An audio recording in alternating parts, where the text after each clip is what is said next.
Primera pregunta, un poco al laburar en el área de desarrollo de la comunidad y cuando vos ves que hay medidas que son urgentes, quizás no son las mejores del mundo, pero que son urgentes, como la del control de precios, a mí no me gusta decirle tanto precios congelados, pero bueno, nada, esto.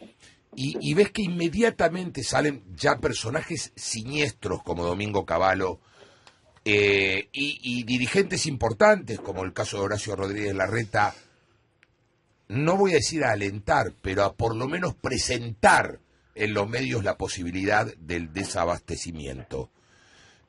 Sabiendo que esta medida se está tomando porque hay una pobreza real y concreta en la Argentina. Cuando salen y dicen estas cosas, ¿qué te pasa a vos que laburás directamente en esta área? Sí, a ver, y hoy digamos en la tapa del diario Clarín que también hablaban de desabastecimiento, Sí. y por supuesto llama la atención que en realidad están hablando con mucha naturalidad de algo que es un delito, claramente.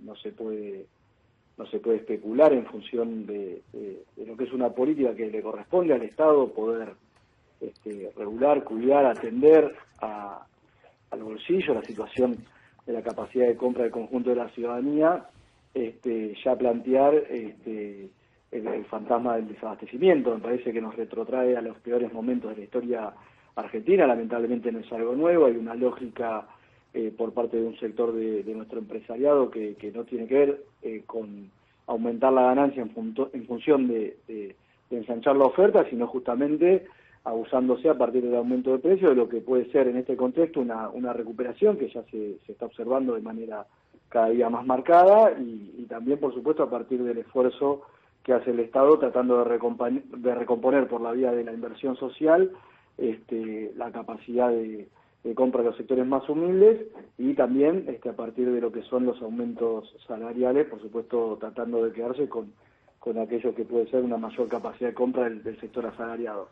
La verdad que da mucha bronca, pero bueno, me parece que algún día hay que empezar a resolver esa discusión en la Argentina porque si no esto no tiene destino.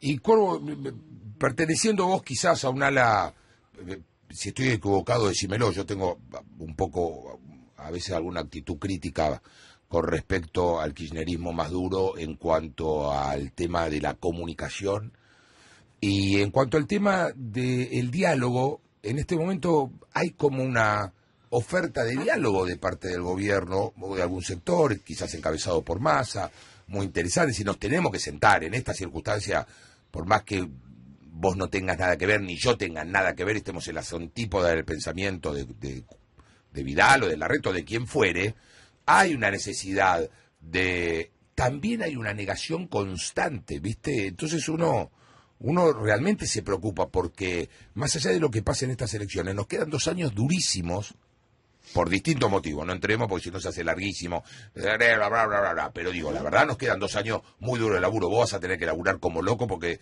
las áreas de desarrollo en provincia y nación van a ser fuertísimas. ¿Por qué también hay esta negación? ¿Por qué, viste, esta polaridad extrema de que se me caiga el techo, me importa 3 carajos, pero ustedes muéranse, ¿entendés? A mí que no importa, yo estoy abajo del techo, me importa 3 carajos.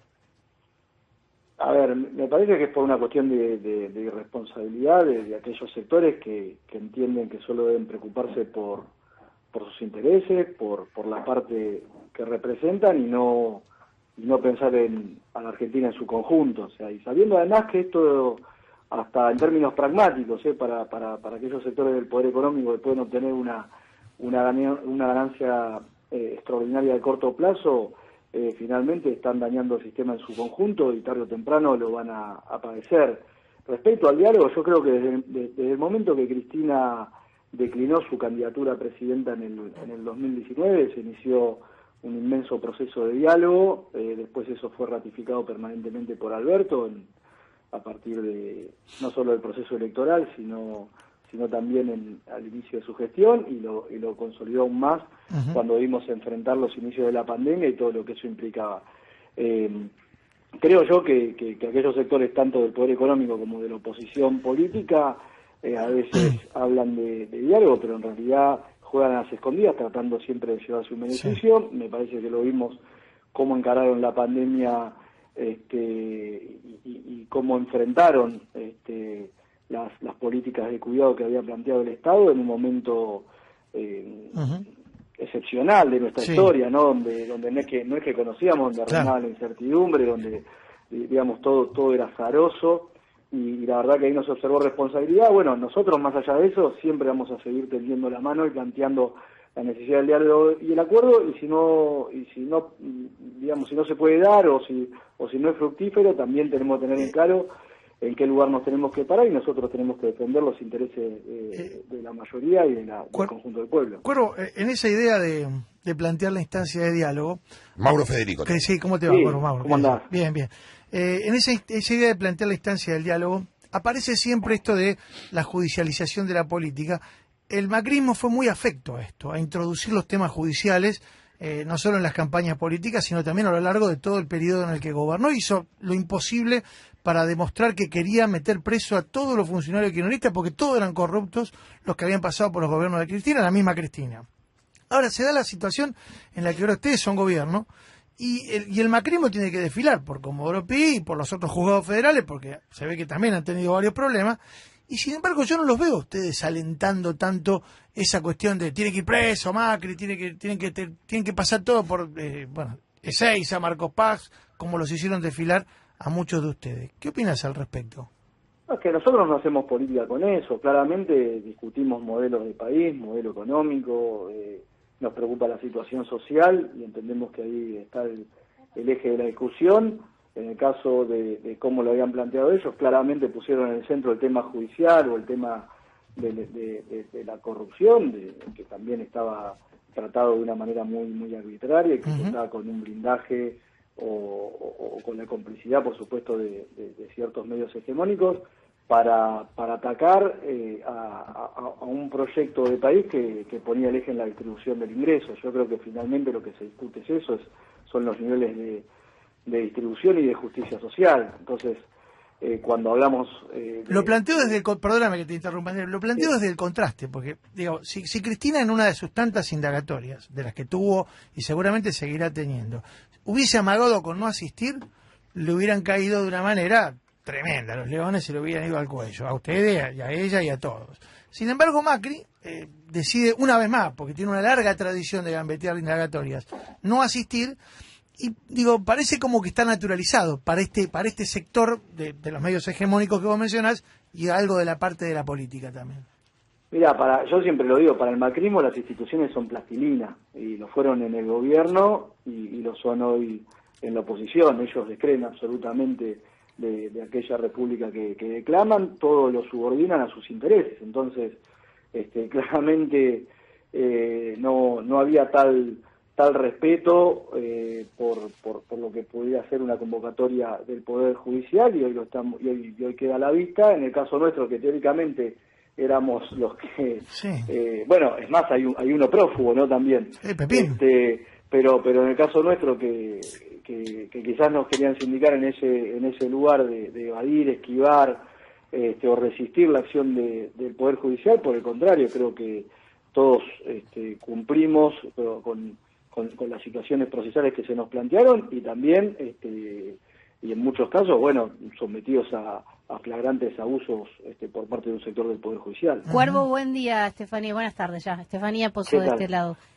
Reapareció Cavallo hablando sobre... ¡Qué hermosura! Las cosas lindas que pasan en la Argentina. Acuerdo de precios. Tiene un blog, habla bastante habitualmente. Pero en el blog está bien, pero que los medios, viste... Sí. Que no tengo un nieto que le diga, ven y sentate, abuelo, no lees más, viste, ya está. Bueno, perdón. No, bueno, pero está bien, me das el pie porque estás escuchando lo que piensa el Coco. ¿Qué pensás vos sobre lo que dijo?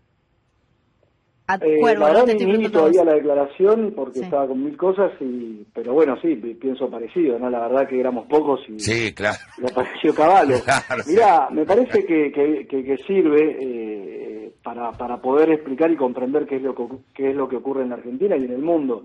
Cuando nosotros hablamos de una pandemia económica, porque se ha usado mucho ese término en función de que no solamente enfrentamos una pandemia sanitaria, yo podría agregar una pandemia mediática también como tercer elemento absolutamente excepcional de este tiempo que nos toca atravesar, pero respecto a lo que es la pandemia económica, yo creo que es un proceso que lleva a nivel mundial prácticamente medio siglo, que entró en la Argentina a sangre y fuego la dictadura genocida, que bueno, aquel 2 de abril del 76, cuando asumió Martínez de Oz, que es un poco la referencia permanente de todos estos personajes, generaron una fractura social en la Argentina que aún hoy padecemos, que tratamos de revertir durante 12 años con Néstor y Cristina, que se hizo mucho, pero luego, por supuesto, el reflujo del macrismo con aquellas mismas ideas liberales nos volvió a poner en una situación muy difícil, y hoy vino la pandemia. Entonces, digamos que traten de no ayudar porque ya hicieron bastante.